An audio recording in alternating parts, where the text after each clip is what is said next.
Good morning, everybody. So I'm really grateful to be here. I'm really happy to see a nice crowd here, and I'm really excited to talk to you guys about Indigenous representation in rock climbing. So I cannot see this, so I'm going to ask my partner to bring up my phone for me so I can make sure that I read all of this. Because I don't think we have this screen working right now, and that's cool. Nice, babe. And you know what? We're just going to make this work because, we're here and it's about community, right? And so I'm just going to pull up my presentation really fast so I can see it. Don't know if you guys can see it, but that's okay because we got important stuff to talk about this morning. All right, y'all. I know you wanted to come from the heart, but sometimes stuff is really important, and I want to make sure that it's said and done. So we're going to talk about Indigenous representation in climbing, but before we do that, I want to take a minute to do a land honoring. Some people call them land acknowledgements, but we're going to do a land honoring this morning. All around the world, there is an Indigenous presence that is integral to every space. Every space has been touched by Native hands. It has a name. It has a story. Natural formations are looked at as family members and hold strong cultural significance. Sacred sites and Indigenous spaces hold a massive amount of cultural and spiritual importance to Indigenous communities. Within our Indigenous communities, the land is our family and the water is our lifeline. Our ancestors built our communities around the spiritual power of places, woven into nature, respecting the natural balance. We built communities to sustain and honor the spiritual power within these spaces, living and continuing to live in concert with nature. Indigenous people are raised to understand the spirituality of nature. The spiritual power flows within our blood. We want others to learn our traditions, to respect our faith, and in turn, our being. I'd like to take a moment to honor these ancestral lands of the Cherokee, Muskogee, Yuchi, and Shawnee people. With deep respect, we recognize the enduring connection these nations and many others have to this territory here. May we reflect on our commitment to understanding, preserving, and respecting the rich culture of Native Indigenous communities who have shaped and continue to contribute to these lands here. So this is me. My name is Briana Mazzolini Blanchard. I am Native Chamorro. And my clan is the Tugong clan. My people are from the island of Guam, native to the Americas here. I'm a community organizer, an Indigenous environmental conservation advocate, activist, educator, co-founder of the Indigenous Field Guide, a board member for the Red River Gorge Climbers Coalition, and the executive director of the Urban Native Collective in the greater Cincinnati area. Thanks, y'all.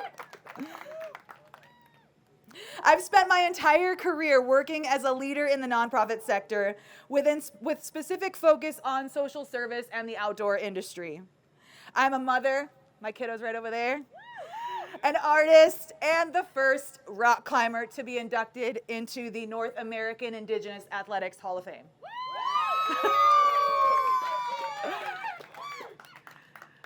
Here's some photos from my induction ceremony in Minneapolis. It was really incredible to be honored in this space along with Olympic athletes. In the Indigenous space, there were Native athletes from all around the continent, folks that have won gold. Just the most humbling experience that I've ever had as an athlete. So I was incredibly honored to be inducted into that Hall of Fame.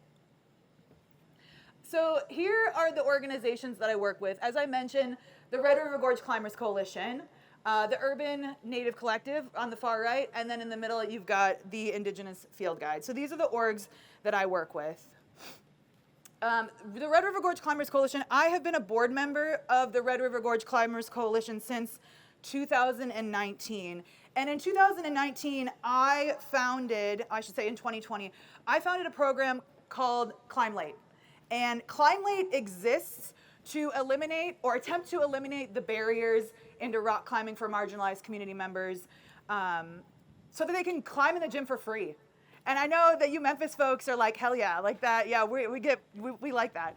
And in the Cincinnati, Indianapolis, and Kentucky area, over the last 4 years, we've worked to create programming at 4 different gyms to cut costs and make this program free. So we ran about 18 programs this year, 18 events this year in Lexington, Kentucky, Indianapolis, Indiana, and then at 2 different gyms in Cincinnati.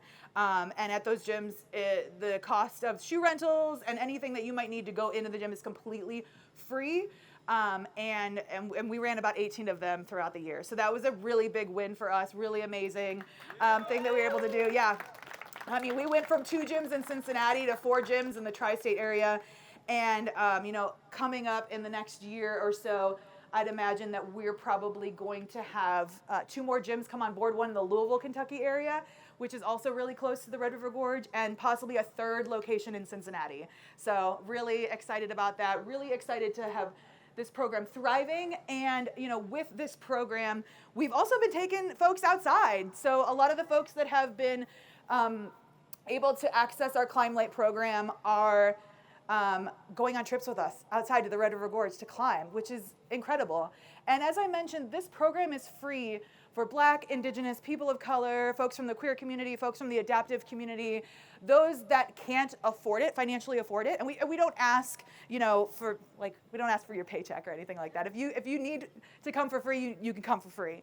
And those that are brand new to rock climbing. So we offer this program to a myriad of people. And it is just one example of how I've worked for the last 4 years to generate Indigenous representation and get Indigenous people, along with other marginalized people of color and other communities, into the rock climbing gym. And I don't know if you guys can see this, but this is one of our photos from one of our first events from this year. It's really awesome because we see about 90 to 100 people come to the gym on the nights that we offer in Lexington, Kentucky. And this is one of the photos from one of the nights that we had. I think it was our first night in February of this year. So really exciting. Those events, the gym's really kind, and they're like, let's cap it at 100 people. And I'm like, oh my God, that's so many people. But yeah, so we have about 80 to 100 people every time we host at our Lexington gym, and it's growing, and people are really, loving climbing, as we all do, and so it's really amazing to see. Okay, so the next organization that I work with, I helped co-found in 2021, and that is the Indigenous Field Guide.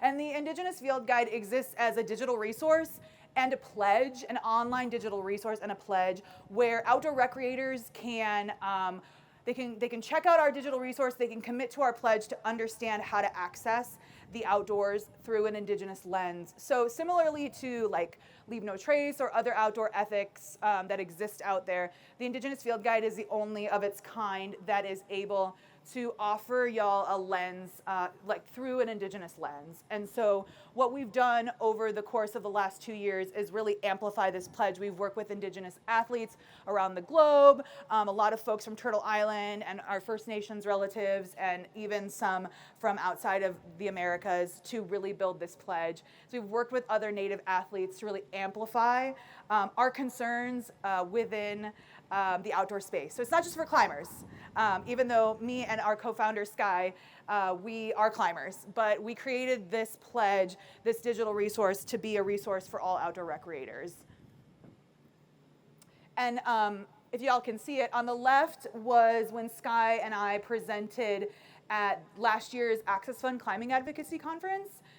So we were on a panel as well. And then on the right was, that was in Bishop, California in March, where I presented a workshop that we typically present when we go out to different places, different festivals, at the Flash Foxy Festival in Bishop. So that's just two of the different ways in which we've shown up over the last few years to really educate. And Bishop was really awesome because not only did we go there, but we didn't climb. The roads were terrible, the land was terrible, and we were hearing from the Native community, please don't climb.